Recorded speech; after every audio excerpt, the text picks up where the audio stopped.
ሉሊትና ሮዛ እየተደባደቡ እያለ ዴብ ገብቶ ሲገላግላቸው እንዴት ለእኔ ስትል ሉሊትን አደበድባትም በማለት ሮዛ ዴብን ትናገረዋለች። ዴብም አንቺ ማን ስለሆንሽ ነው ላንቺ ስል ሉሊትን የምደበድባት? ላንቺ ይህም ሲያንስሽ ነው። ከዚህ በላይ ላንቺ ይገባሻል። አንቺ የተረገምሽ ነሽ በማለት ሮዛን ይሰድባታል።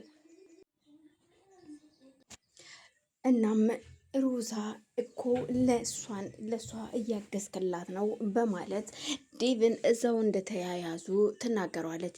ዴቭም አፍሽን ትዘጊያለሽ አትዘጊም?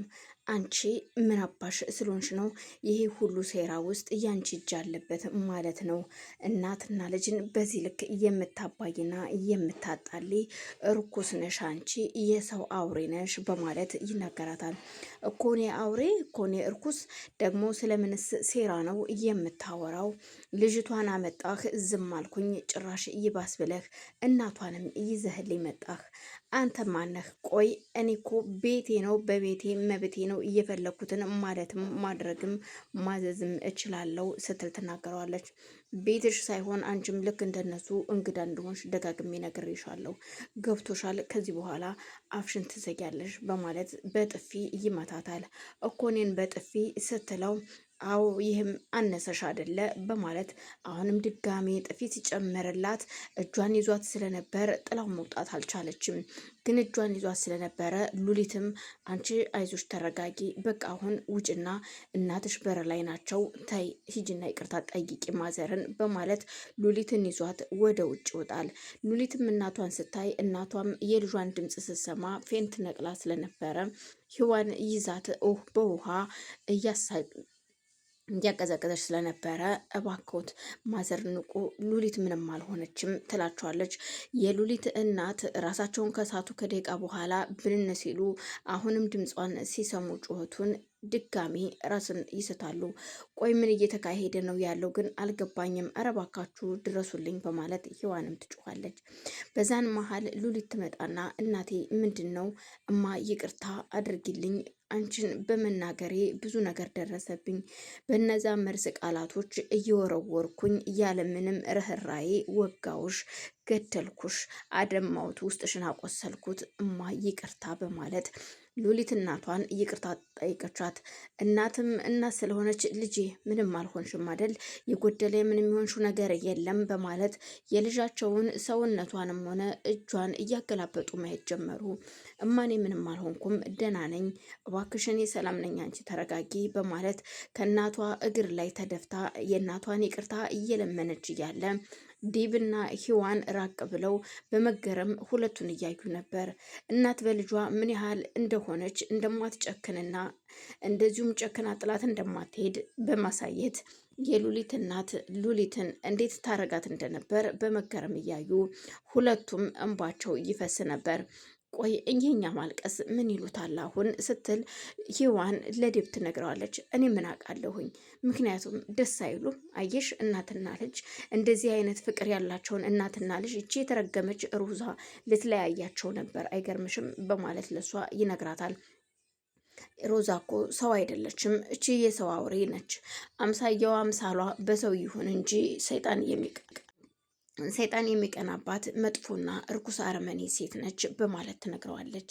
እውነት ነው፣ አዎ በጣም መጥፎ ነች። አሁን ለማንኛውም እናንተ ግቡ ወደ ውስጥ በማለት እነሱን ገብቶ ወደ ውስጥ እነሱ እኛ ወደ ስራችን መሄድ አለብን ሲል ይነግራታል። ሮዛ ለእናቷ ስልክ ደውላ እናቷ ስልክ ትደውልላታለች ለሮዛ። ሮዛም ስልኩን እቺ የተረገመች ሴትዮ ምን ፈልጋ ነው የምትደውለው? ቆይን የምለው የኔ ችግር መቼ ነው የሚያልቀው? አንቺ በዚህ ትጨቀጭቅኛለሽ፣ እነሱ በዚህ ያንገበግቡኛል ወይ? እናት ሆነሽ ልጄ ብለሽ ጎን የመተሽ ቁጭ አላልሽ? በማለት እየተሳደበች የእናቷን ስልክ ታነሳዋለች። ምንድን ነው እማዬ ምን ፈልገሽ ነው የደወልሽው? ስትል ቆይ ሰላምታው አይቀድምም ወይ ልጄ እንዴት እንደዚህ ትናገርኛለሽ? ትላታለች። እዩልሽ እማዬ አሁን እንደዚህ የምናገርበት ጊዜ አይደለም። አንቺ ወይ እናት ሆነሽ እንደ እናት ልጅሽ ጎን መተሽ አትቀመጭም። ልምጣ ስትላት ለምን ብትመጭ ምን አለበት? አዎ እኔ ምንም አይነት ሰው እንደሌለኝና ዘር እንደሌለኝ አንድ ልክ እንደ አንዲት እንደተገነጠለች ዛፍ እንደተቀጠለች ፍሬ ሁኜ አንድ ብቻዬን እዚህ ሁሉም እያንገበግቡኛል። ተደብድቤልሻለሁ። ዛሬ እኮ ደበደቡኝ፣ ለ3 ለ4 ነው ደበደቡኝ። ምክንያቱም ሰው እንደሌለኝ ስለሚያውቁ ነው በማለት ትነግራታለች። ልጄኔ እኮ ብመጣ ዴብ ደግሞ ለምን እናትየው አስመጣች ብሎ ይናገራል በሚለው ነው እንጂ ብመጣና ከጎንሽ ቦን ደስ ባለኝ፣ ግን ማንም አይመታሽም ስትላት ደብድበውኛል ነው የምልሽ። ያንቺ ሁልጊዜ ከምንም ነገር አያልፍም መተሽ ሁልጊዜ ምን ላይ ደረሽ የሚል እንጂ ምንም ስታደርግልኝ አይችሽ አላቅም። እማዬ እባክሽን ከዘንሽ ነይና ከጎኔ እንደ እናት ቁጭ በይ፣ ካልሆነ ደግሞ በቃ ስልክ እየደወልሽ እኔን አጨቅጭቀኝ በማለት ሮዛ እናቷ ጆሮ ላይ ስልኩን ትዘጋዋለች። አንቺን የማዳመጥበት ምንም አይነት ልብ የለኝም፣ ጆሮ የለኝም።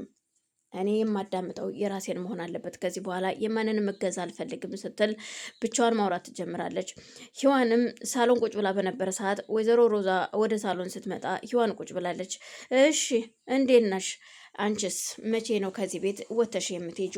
ቤቴን ላለመልቀቅ ይህን ሁሉ ግርግር የምትፈጥሩት እናንተ ናችሁ። እናም ቤቴን እንድትለቁልኝ ይፈልጋለሁ። ደግሞ ሁላችሁንም እመኝኝ ከእናንተን እገላችኋለሁ በማለት ሂዋን ላይ ትዝትባታለች። ሂዋንም እየሳቀች ምንም ከአንቺ ጋር እኮ መነጋገር አያስፈልግም። ከእብድ ጋር ሰው እንዴት ያብዳል? ዝም ብሎ ምን ይናገራል?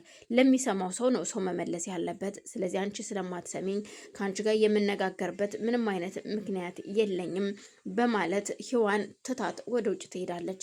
ሂዋንም ትታት ስትሄድ ሁሉም እየናቀኝ ነው ማለት ነው ጥለውኝ የሚሄዱ ደግሞ ቆይ ሰራላችኋለሁ በማለት ስልክ ደውላ ገዳይ እየፈለገች እንደሆነና የሉሊትን እናት